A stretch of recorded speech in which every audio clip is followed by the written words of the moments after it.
One आज हम अपना पोएट्रिक डिवाइस का सेकंड पार्ट है। अगर आपने फर्स्ट पार्ट नहीं देखा है तो पहले जाके फर्स्ट पार्ट देखना, तब सेकंड पार्ट में आना, ठीक है।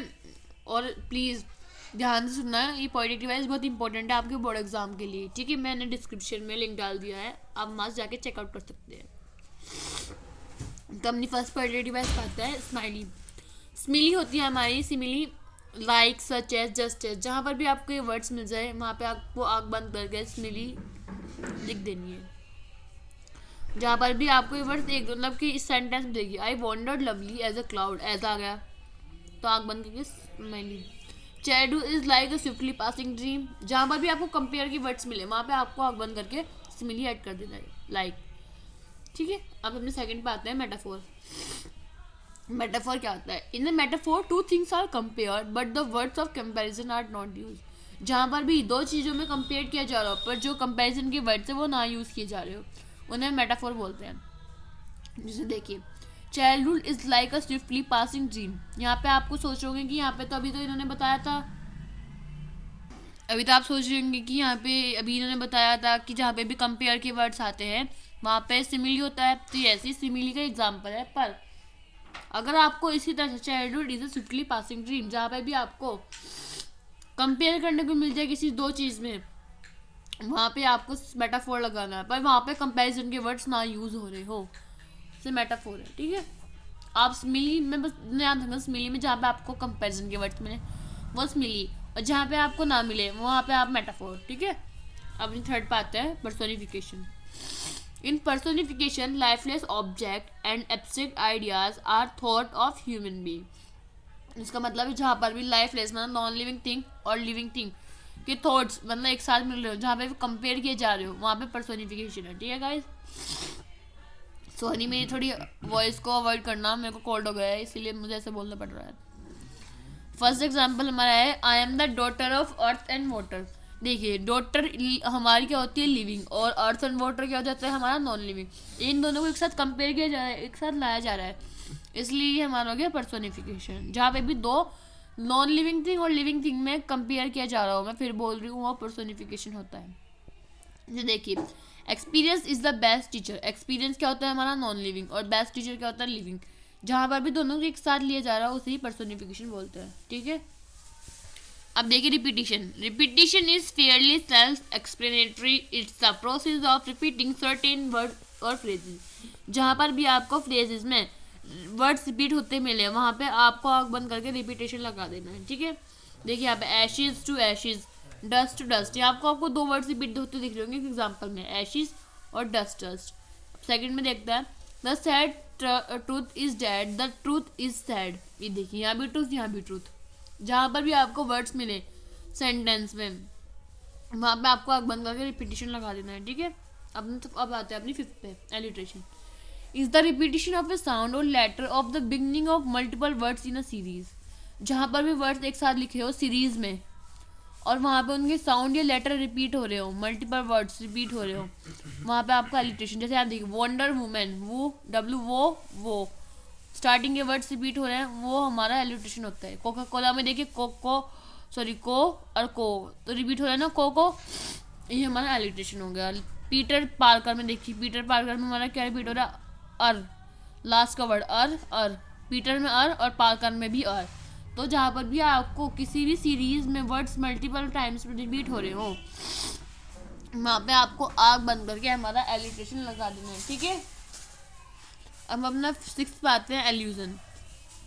एल्यूजन क्या होता है? Allusion is an indirect reference to something. मतलब जहाँ पर भी आपको मोटिवेट किया जा रहा हो किसी भी सेंटेंस में, किसी भी फ्रेज में, जहाँ भी आपको सेंटेंस में, जैसे एग्जांपल देखिए, you are carrying the weight of the world on your shoulder. यहाँ पे ये कह रहा है कि तुम धरती का भार उठा सकते हो अपने कंधों पर, तो ये मोटिवेट कर रहा है। जहाँ पे भी आपको मोटिवेट कर रहे हो कोई भी चीज़, कोई भी सेंटेंस में, वहाँ पे आपका एल्यूजन होगा, ठीक है। अब अपने आते हैं एनालॉजी। एनालॉजी क्या होती है? Analogy is a figure of speech that explain something unfamiliar relating to it something familiar. मतलब इसका है कि जहाँ पर भी आपको एनालॉजी में है कि जहाँ पर भी आपको कुछ एक्सप्लेन करना हो फैमिलियर में रिलेटिंग टू समथिंग अनफैमिलियर, मतलब जहाँ पर भी आप जैसे फैमिलियर बात कर रहे हो, टाइम इज़ मनी, हाँ कि टाइम इज़ इम्पोर्टेंट है, टू स्पेंड वाइजली, उसको धीरे धीरे स्पेंड कीजिए। ठीक है, जहाँ पर भी आपको दोनों चीज़ों में, फैमिलियर और अनफैमिलियर में रिलेट करने को मिल रहा हो, दोनों ही सही बात है, तो वहाँ पे भी आपको एनालॉजी लगा देना है। ठीक है, अब अपनी नेक्स्ट पोएटिक डिवाइस पे आते हैं। इमेजनरी। इमेजनरी गाइस वो होती है, it tells the physical sense, जहाँ पर आपको फिजिकल सेंस मिल रही हो। जैसे एग्जांपल देखते हैं, flowery band to bind us to the earth. जो फ्लोरी बैंड है उसे बांध सकते हैं अर्थ को। फिजिकल सेंस, जहाँ भी आपको फिजिकल सेंस मिल रही हो वहाँ पे आप इमेजनरी लगा देना। एपोस्ट्रोफी। एपोस्ट्रोफी तो बहुत ईजी, आपको एकदम समझ में आ गया कि एपोस्ट्रोफी पोएटिक डिवाइस क्या होती है। In apostrophe, we are addressed dead person or some lifeless thing or abstract ideas or living person. Abstract वहाँ पे लगा एपोस्ट्रोफी मान लगाया जाता है जहाँ पर आपको डेड पर्सन, लाइफलेस थिंग या लिविंग पर्सन या इन सब चीज़ों में लगाया जाता है। जैसे यहाँ देखिए example, frailty the name is women. जहाँ पे आपको ऐसे वर्ड्स मिले वहाँ पे आपको एपोस्ट्रोफी लगा देना है। ठीक है, O grave where is the victory, यहाँ पे आपको अपोस्ट्रोफी है। जहाँ पे ऐसे वर्ड्स मिले, ओ फिर जहाँ आपको बहुत ज़्यादा आपकी जीत पे हवा मिल रही है, फिर दुख दिया जा रहा है या अगली गंदा है, वहाँ पे आप अपोस्ट्रोफी यूज़ कर सकते हैं। ठीक है, वहाँ पे आपकी अपोस्ट्रोफी पोएटिक डिवाइस होगी। अपनी नेक्स्ट पे आते हैं पोएटिक डिवाइस पे, hyperbola. In hyperbola a statement is made emphatic by overstatement, जहाँ पर भी आपको बहुत बढ़ा चढ़ा के बताई जा रही हो। जैसे आपका हमने अभी एक अलंकार पढ़ा होगा, आपका हिंदी में पेपर था, बिल्कुल सेम यही पोएटिक डिवाइस है। मैं आपको अभी आप बताइए कि जहाँ पर बात बढ़ा चढ़ा के बताई जा रही हो कौन सा अलंकार है। एनी गेसेस गाइस, चल सोचिए। वो अलंकार था गाइस हमारा उत्प्रेक्षा। उत्प्रेक्षा अलंकार में हमारी जहाँ पे बात बढ़ा चढ़ा के बताई जा रही है उसे उत्प्रेक्षा अलंकार बोलते हैं। ऐसे ही इस हाइपरबोला को भी हम वही बोलते हैं, उत्प्रेक्षा अलंकार, जिसमें भी आपको बात बढ़ा चढ़ा कर बताई जा रही हो। एग्जाम्पल देखते हैं, she wept oceans of tear, कि वो अपने आंसू से ही ओशन भर देगी। ऐसे तो कभी होगा ही नहीं भाई, समुद्र बहुत बड़ा है, कोई अपने आंसू से कैसे भर सकता है? एक गिलास पानी भी नहीं भर सकता आंसुओं से। तो यहाँ पे उसे बढ़ा चढ़ा कर उसे बहुत वो किया जा रहा है कि हाँ तुम भी कर सकती हो, पर ऐसा कभी नहीं हो सकता। ठीक है, अब देखते हैं अपना next poetic device, oxymoron. In oxymoron, we find the association of two words or phrases having opposite meaning.